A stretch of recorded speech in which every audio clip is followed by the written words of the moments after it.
Sucesión por causa de muerte, segunda parte. Veremos concepto, características, requisitos y clasificación del testamento. Sucesión por causa de muerte. Cuestiones preliminares.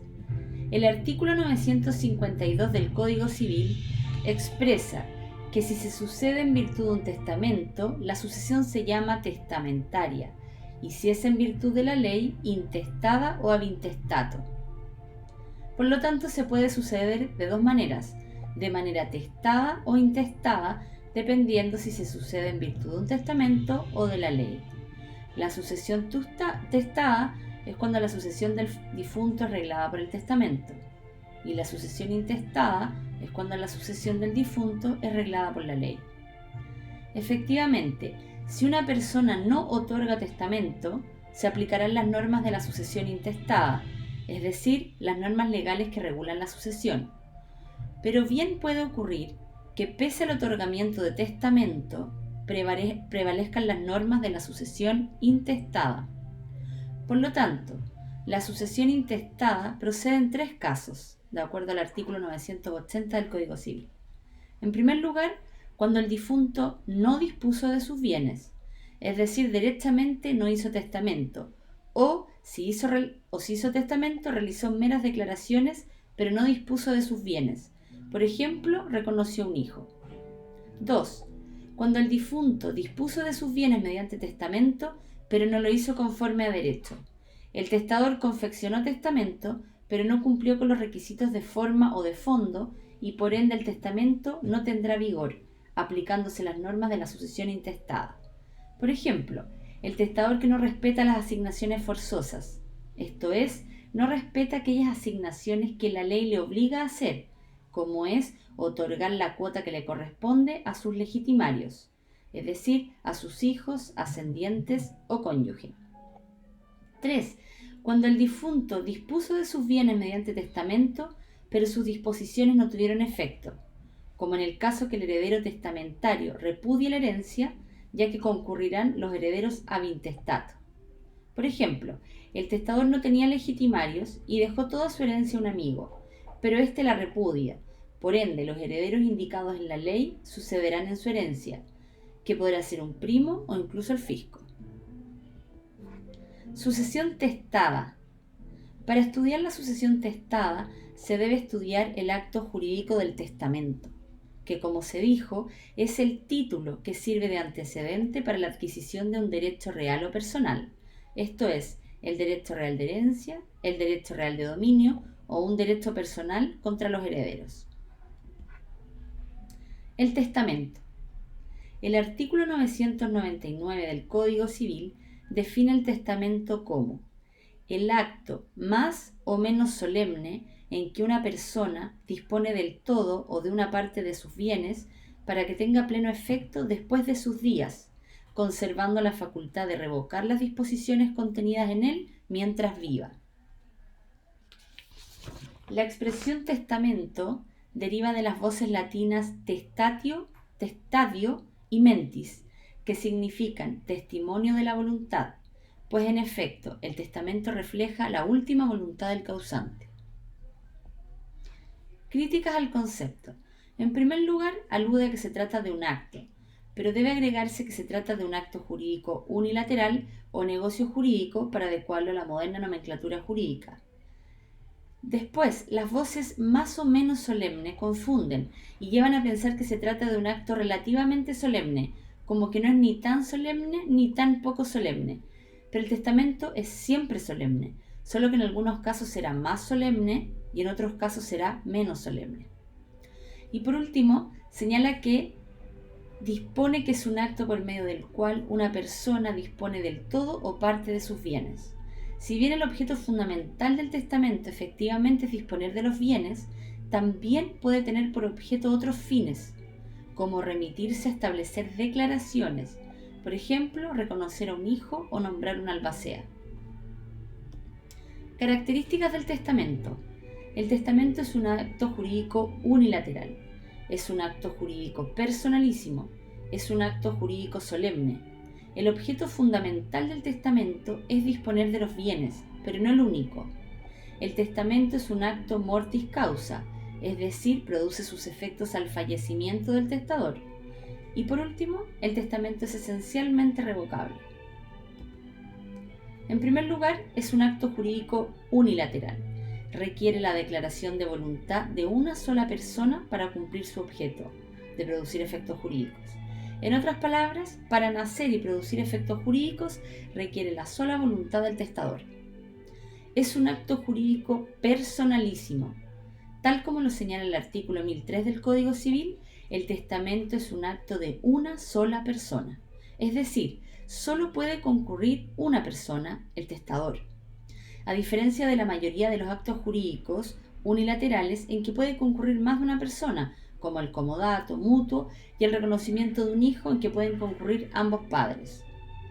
Esto trae como consecuencia, en primer lugar, son nulas las disposiciones testamentarias otorgadas por dos o más personas a un tiempo, ya sea en beneficio mutuo o de una tercera persona.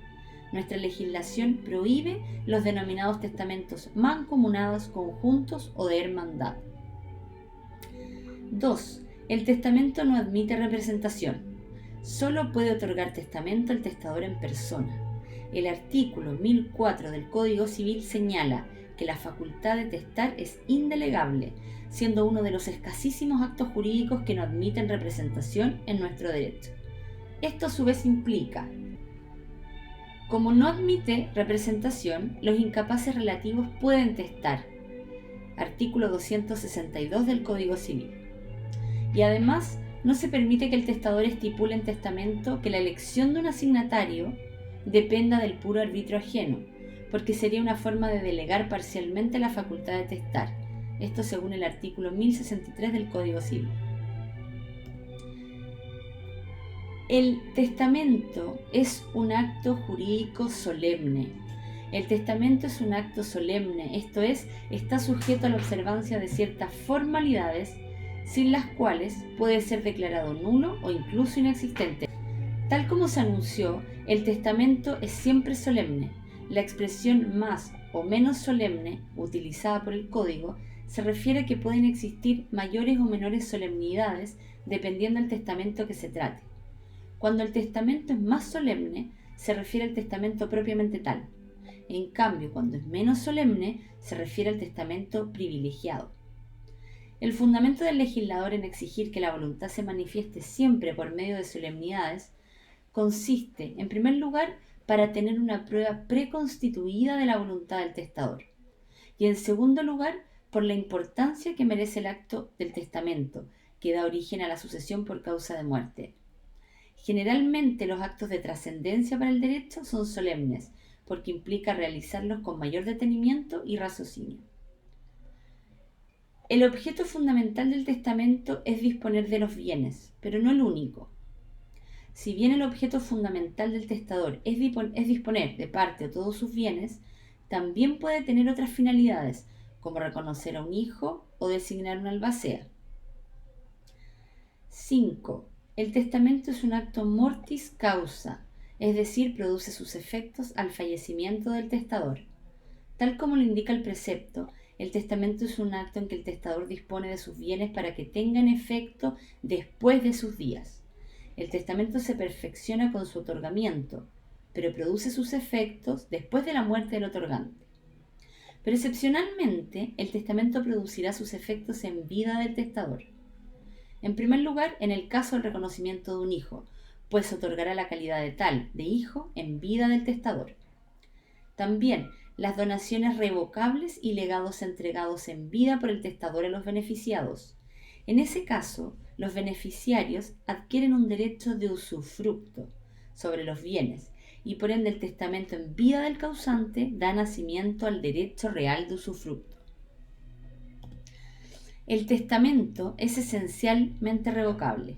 El artículo 999 del Código Civil termina diciendo que el testador conserva la facultad de revocar las disposiciones contenidas en el testamento mientras viva. Esto quiere decir que el testamento puede quedar sin efecto por la sola voluntad del testador. La revocabilidad del testamento es de orden público, esto es, no es disponible por las partes. Así lo manifiesta el artículo 1001 del Código Civil, que señala que todas las disposiciones testamentarias son esencialmente revocables, aunque el testador exprese en el testamento la determinación de no revocarlas. El artículo agrega dos ejemplos que demuestran que cláusulas de ese tipo, es decir, que impiden una posterior revocación, se tendrán por no escritas. Pese a ello, vale distinguir entre las disposiciones y las declaraciones, pues solo las primeras podrán ser revocadas, mas las declaraciones, como el reconocimiento de un hijo, quedan firmes. Requisitos del testamento. Como todo acto o negocio jurídico, el testamento requiere del cumplimiento de requisitos de existencia y validez. Estos requisitos son 3 y se han clasificado de la siguiente manera. Requisitos internos, como la capacidad y la voluntad exenta de vicios. En ambos casos, la sanción por regla general es la nulidad del acto, a excepción del vicio de la voluntad del error, cuya sanción es tener por no escrita la cláusula. 2. Requisitos externos o solemnidades. También su incumplimiento trae aparejada la nulidad del testamento. 3. Requisitos que dicen relación con las disposiciones testamentarias. A diferencia de los demás requisitos, su incumplimiento trae consigo la nulidad de la respectiva cláusula testamentaria, pero el resto del testamento será válido. Estos requisitos serán vistos más adelante, estos últimos. Requisitos internos. Capacidad del testador. La capacidad para testar es la aptitud o habilidad para otorgar válidamente testamento. La regla general es la misma establecida en el artículo 1446 del Código Civil, según la cual toda persona es legalmente capaz, excepto aquellas que la ley declara incapaces. Por lo tanto, la regla general es que todas las personas son capaces de testar y la excepción es la incapacidad.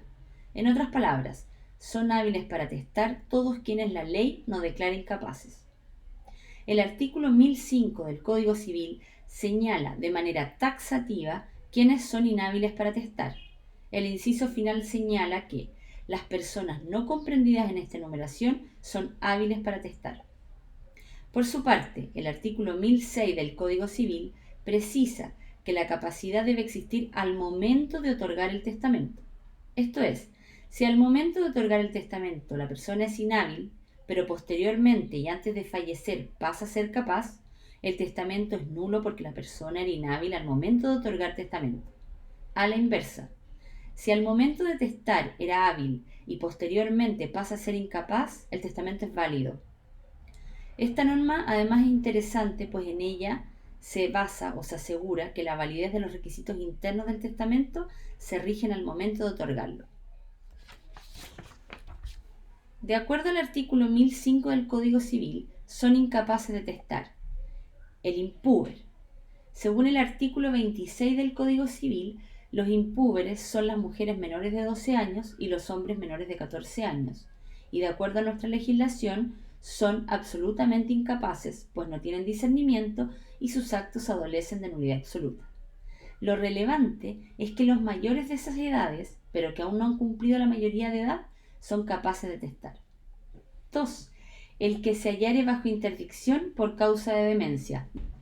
Los actos del demente interdicto son nulos por incapacidad absoluta del testador y no es admisible la prueba que se encontraba en un intervalo lúcido. No quiere decir que el demente que no ha sido declarado interdicto sea capaz para testar, pero estaría incluido en la causal número 3. Lo importante es que en el caso del demente interdicto no es necesario probar la demencia por otros medios, pues basta el decreto de interdicción. 3. El que actualmente no estuviera en su sano juicio por ebriedad u otra causa. La regla es más amplia que la anterior porque comprende a toda persona que no se encuentra en su sano juicio. La ley exige que actualmente no estuviera en su sano juicio, es decir, al momento de otorgar el testamento. Por lo tanto, no se requiere una privación habitual o permanente. Solo basta que al momento de otorgar el testamento no se encuentre en su sano juicio. Naturalmente aquí se encuentran las personas que están dementes, pero no han sido declaradas interdictas por decreto. Y también causas de ebriedad, hipnotismo, etc. Es por esta razón que la ley exige que al momento de otorgar testamento, el escribano exprese que el testador se encontraba en su sano juicio. Artículo 1016 y 1023 del Código Civil. Según la jurisprudencia, la capacidad de testar se presume y por ende corresponde probar la incapacidad al que la alega. En el caso de la demencia por interdicción, la prueba irrefutable será el decreto de interdicción que demuestre que al momento de otorgar testamento se encontraba afecto a esa incapacidad. En el segundo caso, generalmente se prueba con informes médicos y en el establecimiento de hechos constitutivos de síntomas que conduzcan a la demencia y que inhabilite a la persona para testar. Por último, todo el que no pudiera expresar su voluntad claramente. Se refiere al mudo, sordo o sordo-mudo que no pudieran manifestar su voluntad de alguna forma, ya sea por escrito o lenguaje de señas. Antes se exigía que pudieran manifestar su voluntad de palabra o por escrito, pero al eliminarse esas expresiones se amplió al lenguaje de señas. Es de toda lógica que tampoco puedan testar los sordos y sordomudos que no puedan darse a entender claramente porque son incapaces absolutos y sus actos son nulos absolutamente. Siguiente requisito del testamento interno, la voluntad exenta de vicios. La voluntad en el caso del testamento adquiere una mayor relevancia porque se trata de la última voluntad de una persona para que tenga efectos después de sus días. Por ello es fundamental que exista voluntad y que esté exenta de vicios. Para que exista voluntad de testar, es necesario que la persona haya tenido la intención de otorgar testamento. Por ende carecen de valor todas las supuestas expresiones de voluntad que tengan la apariencia de testamento, pero en realidad no lo sean, como por ejemplo borradores o esbozos que hace el causante. En cuanto a la forma de manifestar esta voluntad, ha de expresarse exenta de vicios, y los vicios que pueden afectar la voluntad son el error, la fuerza y el dolo. El error.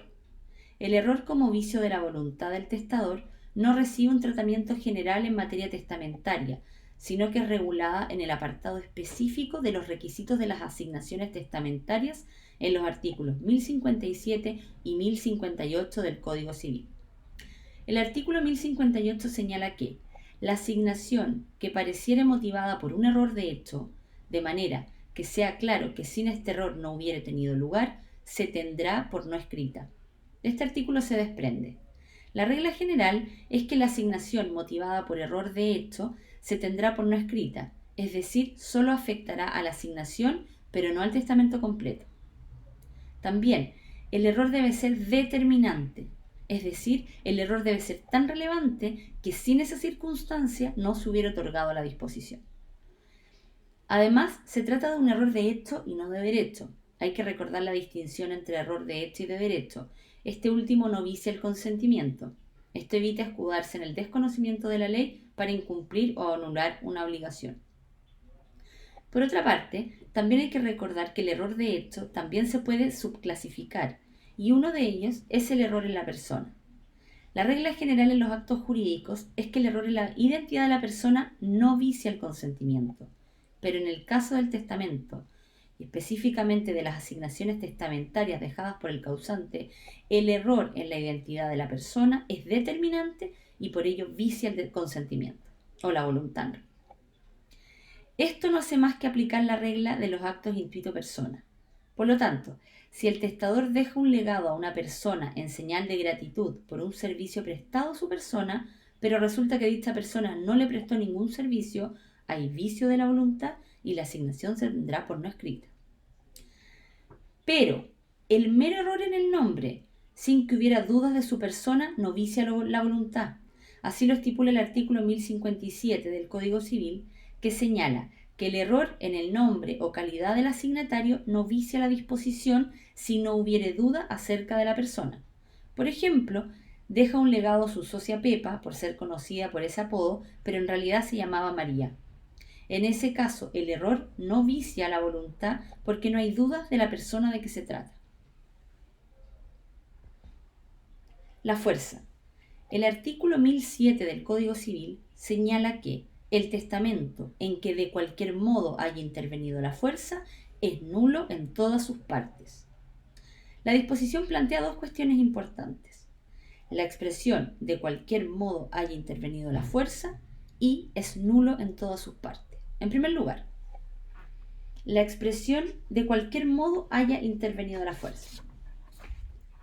Según los requisitos generales establecidos en los artículos 1456 y 1457 del Código Civil, para que la fuerza vicie la voluntad, ha de ser grave, injusta y determinante. Que sea grave significa capaz de producir una impresión fuerte en una persona de sano juicio, atendida a su edad, sexo o condición, como aquella que infunde a su persona verse expuesta ella, su cónyuge, sus ascendientes o descendientes a un mal irreparable y grave. Pero para algunos autores, con la expresión de cualquier modo, la ley se ha apartado de la regla general en materia testamentaria, de modo que cualquier fuerza bastaría para viciar la voluntad del testador. En otras palabras, sugieren que por la especial característica del testamento, al constituir la última voluntad de una persona, ha de apreciarse con mayor flexibilidad o laxitud. Pero la Corte Suprema ha rechazado esta postura y se ha inclinado por la tesis que apunta que la expresión alude a que es indiferente de quién provenga la fuerza, ya sea se emplee por el beneficiado u otra persona. Ahora, en cuanto a la expresión es nulo en todas sus partes, el artículo 1007 del Código Civil dispone que el testamento en que de cualquier modo haya intervenido la fuerza es nulo en todas sus partes. Esta expresión ha generado discusión en cuanto a si la sanción que ha de aplicarse en caso de fuerza es nulidad relativa o absoluta. Para algunos se debe aplicar la nulidad absoluta, porque la expresión alude a aplicar la máxima sanción. Además agregan que considerando la gravedad del vicio en el testamento, amerita una sanción más grave. Pero lo cierto es que resulta más razonable sostener que la sanción aplicable en caso de fuerza es la nulidad relativa, pues esa es la sanción establecida en el artículo 1682 del Código Civil. En cuanto a la expresión, en todas sus partes, esta postura sostiene que solo viene a denotar que el testamento es nulo en su totalidad y no únicamente en la cláusula obtenida con fuerza. Respaldan esta interpretación amparándose en la historia fidedigna de la ley. En el proyecto de 1853 solo era nula la cláusula testamentaria obtenida con fuerza. Luego el legislador cambió de criterio y consigna el testamento nulo en todas sus partes.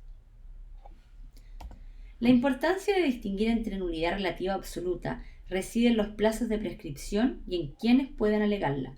Por esto es tan importante una u otra postura. La nulidad relativa se sanea por el transcurso de 4 años, en cambio la absoluta por el transcurso de 10 años.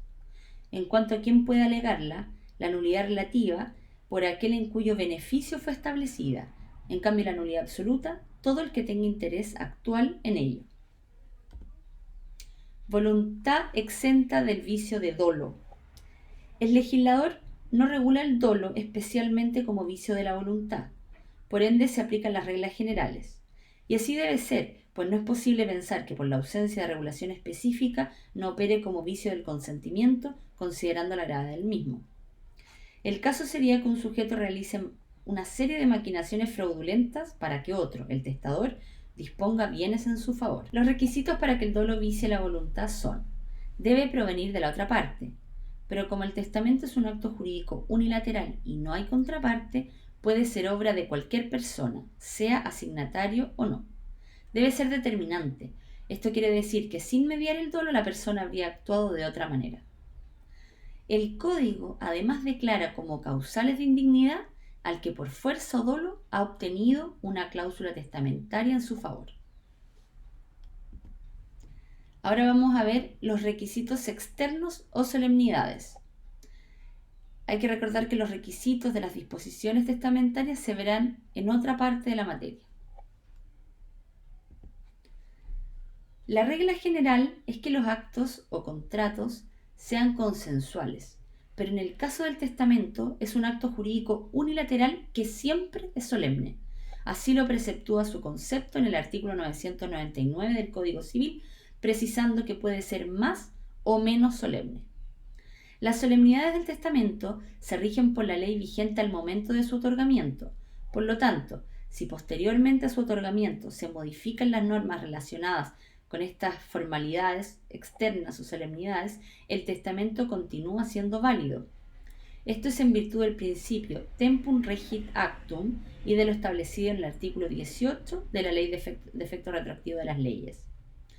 La incorporación de exigencias formales no pretende constituir un obstáculo para manifestar la voluntad, sino que un mecanismo de reflexión, permitir que el testador medite acerca de la importancia del acto que está realizando, de manera que cuando fallezca exista real convicción de cuáles eran sus verdaderos deseos. Aunque progresivamente la tendencia apunta a reducir tantas formalidades y a interpretar con mayor flexibilidad aquellas formalidades secundarias. Además, quien alegue el incumplimiento de alguna solemnidad debe probarlo. Los requisitos externos o solemnidades exigidos por la ley se hacen atención a la clase de testamento del cual se trate. Por ello, es necesario clasificar los tipos de testamento. En nuestro país existen dos tipos de testamento, los solemnes y los privilegiados, dependiendo de la mayor o menor formalidad exigida. El testamento solemne es aquel en que se han observado todas las solemnidades que la ley ordinariamente requiere. El testamento solemne, a su vez, puede ser abierto o cerrado. El testamento abierto, público o nuncupativo es aquel que el testador hace saber sus disposiciones al funcionario, si lo hubiere, y a los testigos. Puede ser otorgado ante un notario y 3 testigos, o bien ante 5 testigos. El testamento cerrado, secreto o místico es aquel en que no es necesario dar a conocer el contenido de sus disposiciones, sino que el testador presenta al funcionario o testigos una escritura cerrada expresando que ella contiene su testamento. El testamento privilegiado o menos solemne es aquel en que pueden omitirse algunas de las solemnidades por consideración a circunstancias particulares determinadas expresamente por la ley. Puede ser testamento verbal, marítimo o el militar.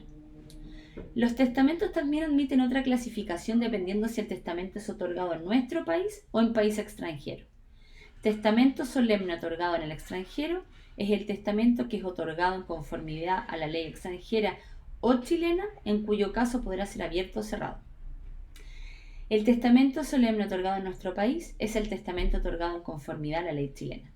Por lo tanto, en país extranjero se puede optar por otorgar un testamento en conformidad a la ley del país en que se otorga o en conformidad a la ley chilena, cumpliendo los requisitos que se verán más adelante.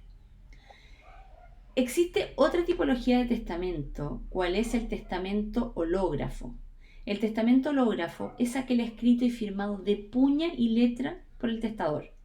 Este tipo de testamento no ha sido admitido en nuestra legislación, aunque en virtud del artículo 1027 del Código Civil puede llegar a tener valor si es otorgado fuera del país en conformidad a la ley extranjera. Normalmente las legislaciones que aceptan este tipo de testamento exigen que se encuentre fechado. De esta manera terminamos con la parte 2.